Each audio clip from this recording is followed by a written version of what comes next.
فائدہ مند ہوگا۔ اسی طرح علامہ ابن قیم رحمہ اللہ علیہ ایک واقعہ نقل فرماتے ہیں کہ ایک باپ نے اپنے بیٹے کو اس کے برے کرتوت پر ڈانٹا۔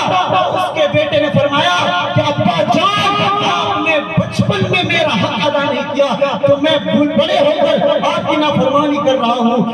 آپ نے مجھے بچپن میں ضائع کیا، میں آپ کو بڑھاپے میں ضائع کروں۔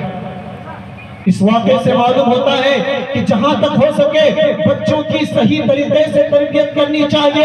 تاریخ کے ہر دور میں مسلمانوں نے بچوں کی تربیت پر توجہ دی ہے، خود بھی کوشش کی اور بچوں کی تربیت کے لیے استاذ مقرر کیے۔ تاریخ اٹھاؤ، مکہ المکرمہ کا امام شافعی رحمۃ اللہ علیہ، ان کی ماں مکہ مکرمہ سے اپنے بیٹے کو مدینہ منورہ بھیجتے ہیں، اس لیے قرآن و حدیث کی تعلیم کے لیے مسجد نبوی کے اندر امام دار الہجرہ امام مالک رحمۃ اللہ علیہ حدیث کا درس دیتے ہیں۔ امام شافعی کی والدہ نے امام شافعی کو مدینہ بھیجا کہ بیٹے جاؤ قرآن و حدیث کی تعلیم حاصل کرو۔ امام شافعی رحمۃ اللہ علیہ بہت صحیح فقیہ تھے، اہل سنت والجماعت کے 4 مشہور اماموں میں سے ہیں۔ جب واپس کو روانہ ہوئے تو امام مالک رحمۃ اللہ علیہ نے امام شافعی کو کچھ دولت سے نوازا، کچھ پیسے دیے کہ بیٹے یہ لے جاؤ، تمہارے کام آئیں گے۔ جب وہ واپس مکہ آئے،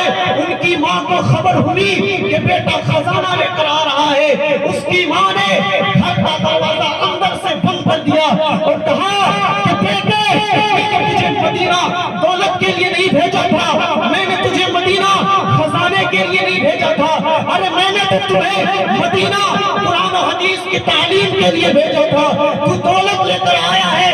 واللہ جب تک تو ان پیسوں کو مکہ کے غریب لوگوں میں تقسیم نہیں کر دیتے تب تک میں تمہارے لیے دروازہ نہیں کھولوں گا۔ یہ تھے ہمارے اسلاف جن کی تعلیم و تربیت میں ان کی ماں نے اپنی پوری زندگی قربان کر دی۔